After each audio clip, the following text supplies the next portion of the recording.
Glória a Deus, a paz do Senhor a todos os irmãos, que a graça e a paz de nosso Senhor Jesus Cristo esteja na vida de todos inscritos no meu canal.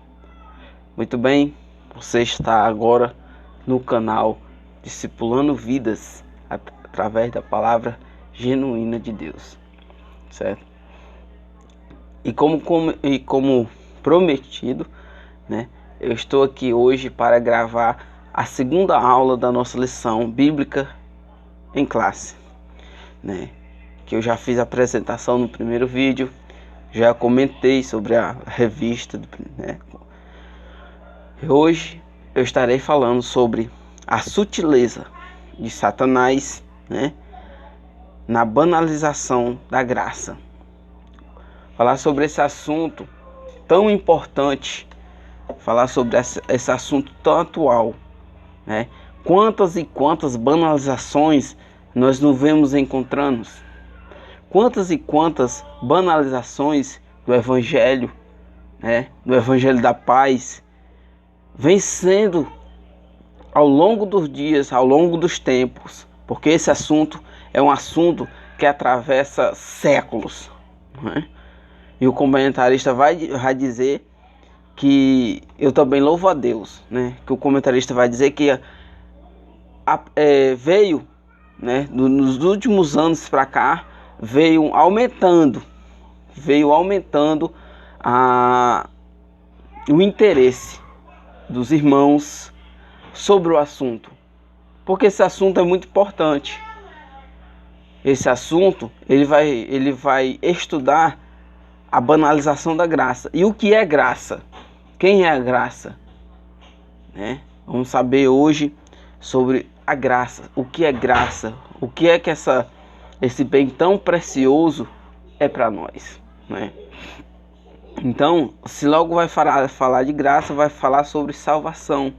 Então, se vai falar sobre salvação, eu tenho que saber que eu vou estar falando sobre soteriologia, né? Então, fique comigo. Eu vou falar hoje sobre esse assunto. E o nosso textuário diz o seguinte: porque pela graça sois salvos, né, por meio da fé. Isso não vem de vós, é dom de Deus, né? Ou seja, Efésios capítulo 2, verso 8, né? Ou seja, é pela graça que nós somos salvos. Isso não vem de nós, é dom de Deus, né?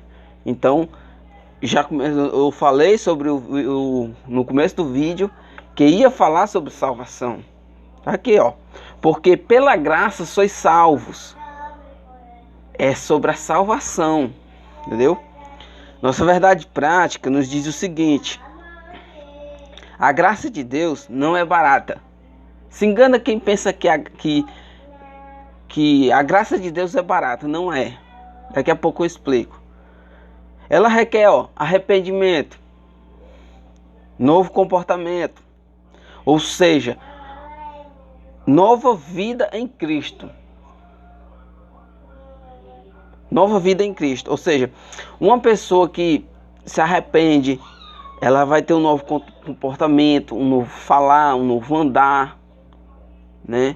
E por isso da banalização, porque há pessoas que não, acho que por falta de um ensinamento, de não ter o ensinamento, né, a respeito do assunto, né, chega no Evangelho, né, e não entende que tem que ter uma vida de renúncia, né, constante arrependimento, né, novo comportamento, não entende.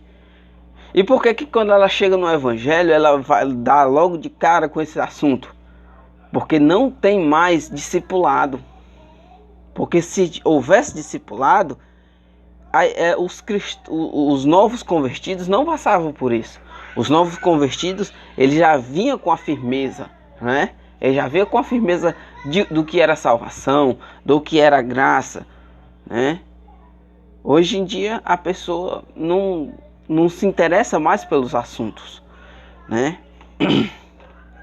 Efésios capítulo 2, verso 4, do 4 ao 10, diz assim, ó: mas que Deus é riquíssimo em misericórdia, pelo seu muito amor que nos amou, estando nós ainda mortos em nossas ofensas, nos vivificou juntamente com Cristo, pela graça sois salvos, e nos ressuscitou juntamente com Ele, e nos fez assentar em lugares celestes, em Jesus Cristo, para mostrar nos séculos vindouros a abundante riqueza da sua graça, pela benignidade para conosco em Cristo Jesus. Porque pela graça sois salvos, por meio da fé. Isso não vem de vós, é dom de Deus. Não vem das obras, para que ninguém se glorie. Não é das obras, né? Porque se somos feituras suas, criados em Cristo Jesus para as boas obras, as quais Deus preparou para que andássemos nelas. Agora eu pergunto: a obra que Cristo preparou para que andássemos nelas, qual seria? Porque a graça, ela se compadece dos outros. A graça, ela vai se preocupar com a condição do próximo.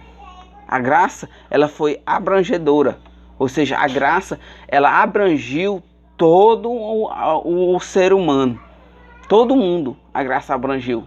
Todo mundo, né? Todo mundo. Os pecados foram perdoados. Os pecados foram perdoados. Da humanidade. Os pecados da humanidade, os pecados de toda a humanidade foram perdoados, né? Precisamos compreender de maneira bíblica e o contexto da graça, né? Dessa compreensão, os crentes dependem para não banalizar um bem tão precioso, viu? Precisa de uma compreensão, precisa de um ensinamento, precisa de uma se inteirar do assunto. Nesta aula teremos o propósito de analisar a graça de Deus no seu sentido bíblico, histórico e contemporâneo. Meu intuito é que você se conscientize de que a graça é um bem precioso de Deus para nossas vidas e por isso não pode ser banalizada. Entendeu?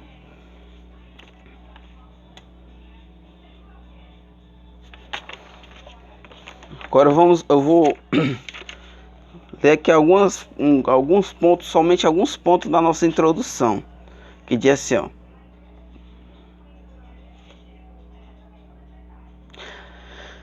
nessa lição estudaremos sobre a graça de Deus. Não há dúvida de que nos últimos anos os cristãos têm demonstrado maior interesse em conhecer melhor a doutrina da graça, né?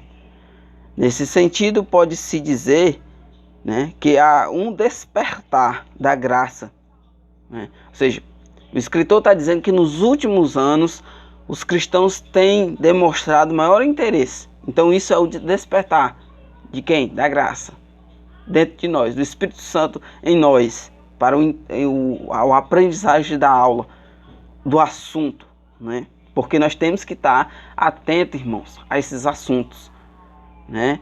Para que, Edivan?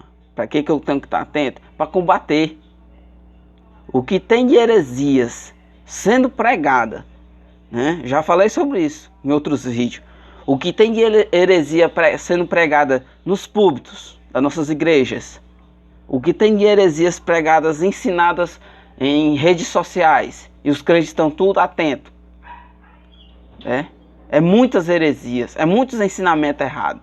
Então nós precisamos despertar.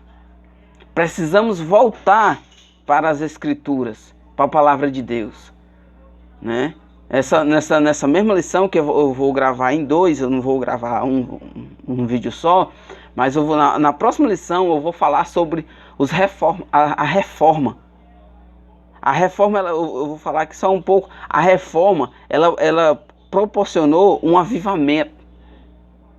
Mas por quê? Porque eles voltaram para a Bíblia. Nós temos que deixar todo e qualquer tipo de embaraço que estejam puxando nós para baixo. O Evangelho da Graça não pode ser banalizado, porque é uma dádiva e é um bem divino. Os cristãos dependem deste conhecimento para não banalizar. E, pasme, o que eu vou dizer aqui agora. Muito se tem banalizado o Evangelho. Muito se tem banalizado, né? Então vamos lá. Contudo, para muitos, presta atenção. Eu falei sobre um conhecimento. Agora, esse despertar vai partir de mim, de você, de qualquer pessoa, né? Olha só. Contudo, para muitos esses ensinamentos continuam ainda ofuscados. Ou seja, tem pessoas que não sabem o que é. Não, eu fui salvo pela graça, mas o que é a graça? O que é que a graça quer que você faça? A questão é essa. O que é que eu posso fazer para não banalizar a graça? Tem que ter um ensinamento, tem que ter uma compreensão do assunto, certo? Nesse aspecto, pode-se dizer que a doutrina da graça tem sido mal compreendida e, portanto, mal assimilada. Quando eu digo mal compreendida, quando o escritor está dizendo que mal compreendida, mal assimilada, é o que eu já falei agora há pouco. Ensinamentos errados, desvirtuando os crentes, né? Desvirtuando os crentes.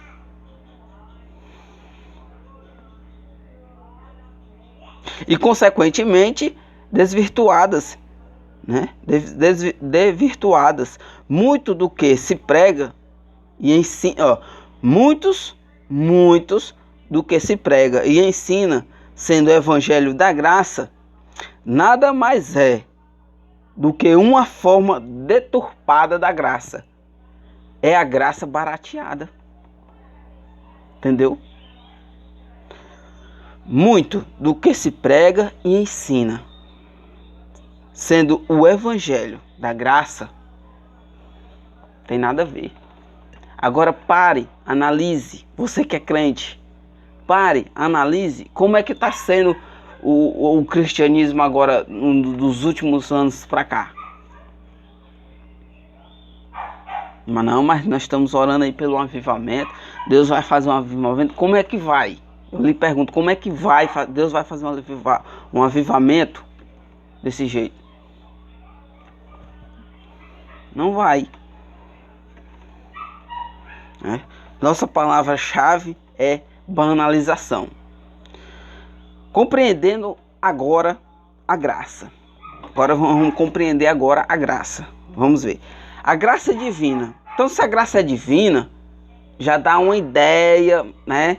Não precisa muita coisa, não precisa uma exegese aqui bem detalhada, bem aplicada, não. Já está dizendo, se a graça é divina, ela é lá de cima. Ela tem origem nos céus. Isso nós vamos ver. Ao afirmar que a graça é divina, se quer dizer com isso que a sua origem está inteiramente em Deus. Tá vendo? A origem da graça foi lá de cima. Está lá em cima, certo? Foi ele quem quis agir com graça. O testemunho bíblico o testemunho bíblico é que prove a Deus salvar o homem. Ou seja, partiu dele. A iniciativa de salvar o homem partiu de Deus. O homem por si só, ele não pode ser salvo. ele não pode ser salvo, por mais que seja, até porque não há bom no mundo, né? Jesus mesmo disse isso, quando um jovem rico vai lhe questionar: bom mestre, aí Jesus vai e diz: por que me chamas bom? Se há um só que é bom, que é Deus. Então, não tem, né? Não tem. Então, ele que quis se revelar ao ser humano, ele que quis, quis agir com graça para salvar o ser humano, né? Isso significa que a origem da graça, bem como a iniciativa da salvação, é ato de Deus. Entendeu aí? Isso significa que a origem da graça, bem como a iniciativa da salvação. Quem foi que teve a iniciativa de salvar o homem? É ato de Deus. A graça, portanto, tem origem no céu, tá vendo? Ninguém pode salvar a si mesmo. Foi o que eu acabei de falar. Ninguém pode salvar-se a si mesmo, né? Quer dizer que nem que se eu faça ao longo da minha vida, eu faça coisas boas, eu esteja envolvido aí com cesta básica, ajudando o próximo, mas não confessou a Jesus? Não, então pronto, não tem como se salvar. O que foi que eu disse? Efésios capítulo 2, verso 9. Não vem das obras para que ninguém se glorie. Não se engane. Não vai. Certo? Segundo ponto. A graça é imerecida. Ou seja, nem eu, nem você, nem ninguém da face da terra merecia a graça. Né? Nenhum. Ninguém. A graça é um favor imerecido. Isso significa que ninguém a merecia e nem tinha como receber. Lá. Ninguém merecia e ninguém tinha como receber. Por quê? Porque todos pecaram. Todos foram destituídos da glória de Deus. Todos pecaram. Todos pecaram, né? Isso e nem tinha como ninguém merecer e nem tinha como merecê-la. De fato, as Escrituras dizem que não há justo nenhum sequer. Romanos 10, 3:10, né? Romanos 3:10. Entendeu? Olha só. Nossa justiça, olha só como é a nossa justiça. A nossa justiça própria é como trapo de imundícia. A nossa condição antes de conhecermos a graça se assemelha à de alguém que deve uma grande quantia e não tem como pagar. Nem tem como pagar, nem tinha com que pagar. Né? Ou seja, não tem como pagar, não tem condições. Porque todos nós sabemos, Jesus Cristo veio à Terra, né? Pagou um preço, um alto preço. A graça para mim e para você não custou nada. É de graça. Mas para o Senhor Jesus Cristo custou um alto preço. Um preço de sangue. Um preço de cruz. Subiu ao madeiro. A graça foi humilhada, vituperada, flagelada, certo? Então, nós não tinha como pagar. Não tinha como. Jesus ele tinha que vir para a terra para pagar esse preço, né? Para pagar esse preço. Agora, por que se Jesus teve que vir para a terra para pagar esse preço. Eu gravei um vídeo sobre missões e falei o primeiro missionário, Adão. Quem aí me acompanha no canal viu que eu falei sobre o primeiro missionário, Adão, certo? Então, se Adão e Eva não tivessem pecado, não tinha necessidade da graça ter vindo para nos para pagar preço, morrer, não precisava. Mas com a queda do homem, o pecado do homem, a graça teve que vir. E eu falei do segundo Adão, que é Jesus, né? Que é Jesus. Segundo missionário, Jesus. Ele veio, cumpriu fielmente o seu chamado, a sua missão, pregou o evangelho, curou, salvou, né? Salvou, certo? Vamos partir para o segundo ponto. A sinopse do primeiro ponto diz assim, ó: Deus quis agir com graça para com todos os homens, sem que eles merecessem. E por isso que a graça é um favor imerecido. Eu não merecia, né? Você não merecia, nós não merecíamos a graça. Segundo ponto, a graça no contexto bíblico. Vamos agora, nós vimos eu espero que os irmãos não tenham ficado com dúvida, compreendendo a graça, né? Nós podemos compreender aqui um pouco da graça, né? Agora vamos falar a graça no contexto bíblico. A necessidade da graça. A graça é necessária. Por que a graça é necessária, né? Uma das doutrinas mais bem definidas e claras das Escrituras é referente à queda do homem. Presta atenção. Referente à queda do homem. Que homem é esse? Que queda foi essa? Que eu acabei de falar. De Adão. Certo? Ó, o primeiro fato a ser observado é que Adão, o primeiro homem, foi criado como um ser moralmente livre, podendo escolher o que fazer. As Escrituras diz que Adão foi tentado, né? Se você for ver lá em Gênesis 3:6, você vai ver que ele foi tentado, né? Mas não coagido a pecar. Entendeu? Ele foi tentado, não coagido. Ninguém coagiu a pecar. Ele foi tentado, né? Olha só. Deus o responsabilizou por sua desobediência. A desobediência do homem.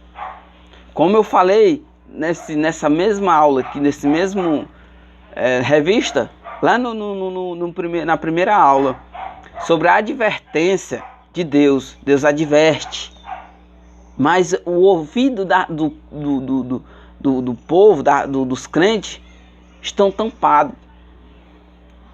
Ou seja, aquilo que a gente diz, entra aqui e sai aqui, entendeu? Mas Deus está advertindo. Aí quando o camarada está vamos dizer, numa situação de prova, de calamidade, ele diz que não está passando aquilo por prova de Deus, né? Mas Deus advertiu, Deus orientou, Deus falou, Deus revelou, né? O primeiro homem, portanto, de forma livre e voluntária, desobedeceu e pecou. Aí foi que foi necessário vir a graça. E nós sabemos aí as consequências do pecado, o que é que o pecado traz, né? Traz medo, traz vergonha, traz, né, afastamento, quebra relacionamento com Deus e com o próximo, entendeu? Segundo fato é que a queda do homem produziu consequências tanto para ele como para a sua posteridade. Atingiu nós. Atingiu nós. A mulher recebeu sentença, o homem recebeu sentença e a serpente uma promessa. O homem recebeu sentença, a mulher recebeu sentença e a serpente uma promessa. Da semente da mulher nascerá um que esmagará a tua cabeça e tu ferirá o calcanhar. E não foi assim? Jesus Cristo, nosso Senhor Jesus Cristo, não nasceu de uma virgem, né? Vamos para frente. Adão, olha só esse ponto aqui. Adão era o cabeça da raça humana e, como tal, todos os homens estavam sobre os seus lombos. Por isso que eu falei no primeiro vídeo sobre o primeiro missionário. Adão era o primeiro missionário, né? Se não tivesse acontecido nada disso, ou seja, hoje nós não precisava não tinha necessidade da graça, nós não estávamos passando, né, por que nós passa, né? A sentença do homem é que ele ia comer do seu próprio suor e a terra seria maldita por causa dele, entendeu? Então isso aí são consequências. Agora você me diz assim, não, mas eu estou vivendo na dispensação da graça. Sim, mas a graça ela não deixa você livre para pecar, não. Assim como teve consequências aqui, tem consequências hoje. Tem consequências, certo? Tem consequências.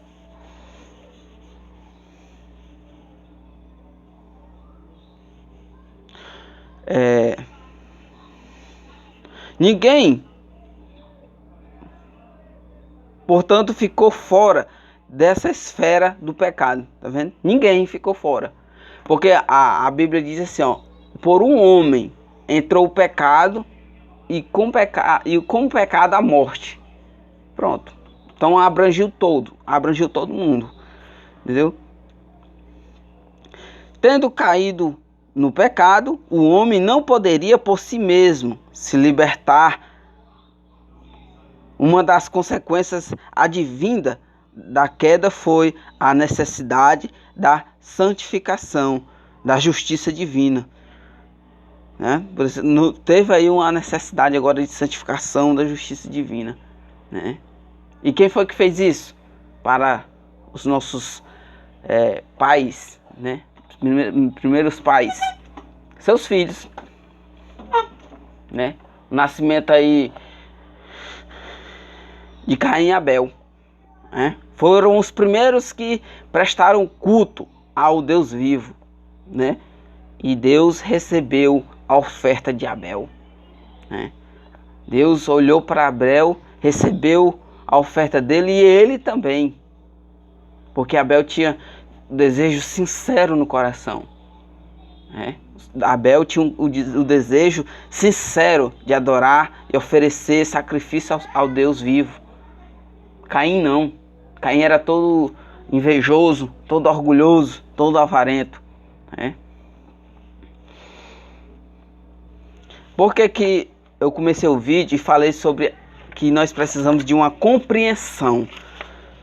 Olha só o que diz.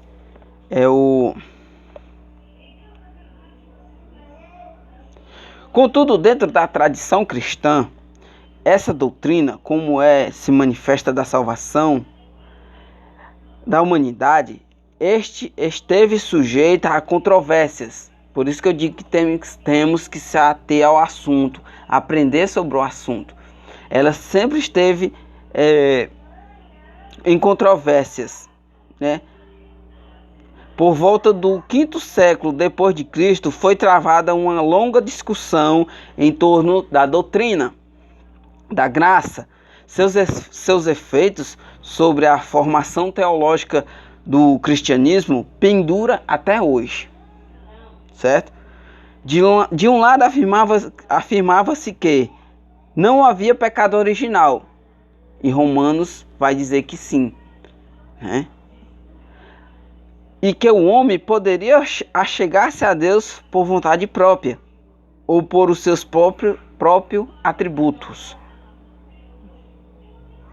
Eu não preciso nem aqui falar mais, né, que isso aqui é uma heresia, né, e que foi condenada. Essa heresia foi condenada, né? Em outras palavras, a humanidade pós-queda não teria herdado o pecado de Adão, né? E nem tampouco dependia necessariamente da graça para se salvar, para ser salva. Assim, por intermédio de seu próprio livre-arbítrio e vontade, o homem poderia se voltar a Deus. Essa posição pelagina, né? A concepção pelagina quanto à soteriologia foi considerada uma heresia, tá vendo? E foi condenada como tal no concílio de Éfeso, né? É uma heresia, irmão. E nós temos que estar atentos a esse tipo de pregações de heresias, certo? Principalmente quando fala sobre salvação, né? Há um outro pensamento aí que uma vez salvo para sempre. Outra heresia, certo?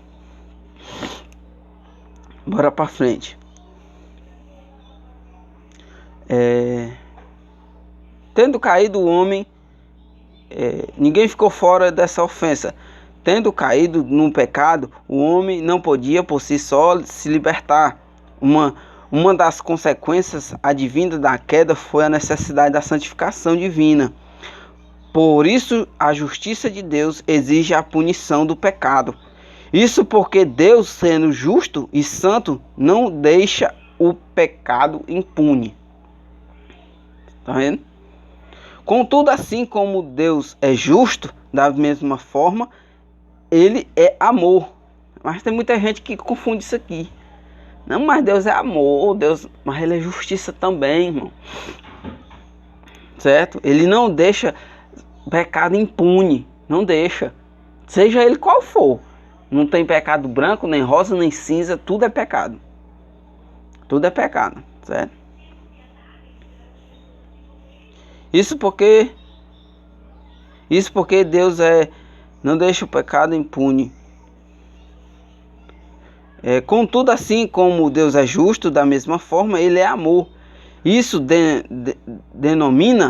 é denominado pelos teólogos como a doutrina do duplo amor. O que seria essa doutrina do duplo amor? O amor de Deus, a justiça. Tá vendo? O amor de Deus, a justiça. Deus tem amor à justiça. Por isso que Ele é justiça também, porque Ele ama a justiça. Certo? E o amor de Deus à humanidade. Ele ama a humanidade também.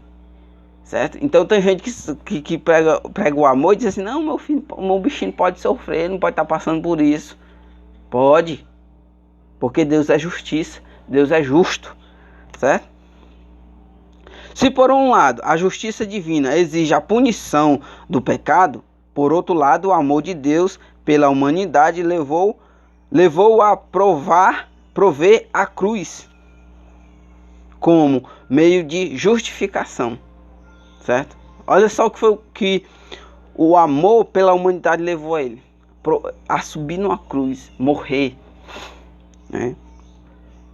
Em Cristo Jesus, portanto, em Cristo Jesus, portanto, Deus manifestou o seu grande amor pela humanidade e vê nele a sua justiça satisfeita. Extensão da graça. Agora vamos ver a que ponto a graça atingiu e qual foi e quem são os grupos que a graça tem que atingir e quem é que quer e quem é que deve levar essa graça e quem é essa graça. Vamos ver agora nesse ponto. As escrituras afirmam que Deus quis salvar a todos, né? 1 Timóteo capítulo 2, verso 4. Deus amou a todos os homens, logo o mais vil pecador. No lugar onde estiver, é amado por Deus. Não importa o lugar onde ele esteja, ele é amado por Deus. O pecador, não o pecado que ele está cometendo, mas o pecador, porque a graça, ela atingiu a humanidade inteira, certo? E por isso devem ser alcançados. Devem ser alcançados. Agora, quem é que leva o evangelho da graça? Quem é que leva as boas novas? Nós, que somos dispenseiros, pregadores do evangelho. Olha aí, ó, o alcoolista, né? O alcoólatra, o adúltero, o homicida, né? Aí o escritor só botou esse, mas tem tantos outros, né? O homossexual, a lésbica, né? O ateu, a macumbeiro, o macumbeiro, a prostituta, todas essas classes, todos esses devem ser alcançados pela graça, né? Todos serão aceitos por Jesus, se receberem a graça divina. Cristo Jesus é esta graça, né? Cristo Jesus é essa graça extra intensiva a todos os homens, né? Extensiva a todos os homens, ela é universal, tá vendo? Atingiu a todos os homens. Agora, perdoando-lhe os pecados, mas para ser salvo, precisa aceitar e confessar e crer, certo? Perdoou os pecados da humanidade inteira. Se o cara vive em pecado hoje, é porque ele não sabe, né? Mas tem alguns que sabem. Mas nós que já aceitamos, tivemos nossas vidas transformadas, temos que ir lá anunciar a eles, certo? Contudo, essa graça não é universalista, ou seja, não salvou a todos, perdoou os pecados, mas salvar não. Uma coisa não tem relação com a outra. Por isso que eu digo, temos que estudar o assunto, temos que se ater ao assunto, certo? O universalismo prega que todos, independentemente de credo ou religião ou arrependimento ou comportamento, serão salvos, tá vendo? Porque eles pensam que no sacrifício de Jesus Cristo na cruz, todos foram salvos. Não foram. Foram perdoados os pecados. Foi perdoados, né? Foi perdoado os pecados. Agora, para salvação, né? Para aquele grande dia, você entrar nas bordas do rei de Jesus, sentar com ele, né? Que é o que nós estamos esperando. Você precisa confessar, você precisa crer e tem aí as mudanças de vida. Ao contrário, a graça é universal, porque é estendida a todos os homens, todos os que se arrependem e confessam a Cristo podem ser salvos, entendeu? Eu vou repetir de novo. Ao contrário, a graça é universal, ou seja, ela abrangiu a todos, porque é estendida a todos os homens. Portanto, os que se arrependerem e confessarem a Cristo podem ser salvos. A graça é oferecida a todos, Agora me pergunte, quem é que oferece essa graça? Nós. E agora eu pergunto, nós estamos indo oferecer essa graça? Contudo, só se torna eficaz na vida daquele que crê se aceitar. Temos que aceitar, né? A graça ela só se torna eficaz na vida dos que crê. Ela não vai se tornar eficaz na vida dos que não crê, nas vidas dos que não quer saber do assunto, na vida dos que não repudia, né? Não quer nem conversa, não fale isso. Não vai tornar eficaz, né? Não vai tornar eficaz. Então, a sinopse do ponto 2 diz assim: no contexto bíblico, a graça é uma necessidade de todos os homens. Por isso, ela é estendida a toda a humanidade. Todos necessitam da graça. Todos, né? Porque ela a graça, né, que é Jesus Cristo, pagou um preço alto por todos, né? E ele deseja que todos sejam salvos, né? Que a paz do Senhor Jesus Cristo e a graça de Deus esteja sobre sua vida. Esse foi a aula de número 2, mas ainda tem mais 2 pontos e eu vou gravar nas próximas aulas. E esse assunto vai ficar ainda mais recheado, mais informação. Que Deus abençoe a todos, em nome de Jesus Cristo. Amém.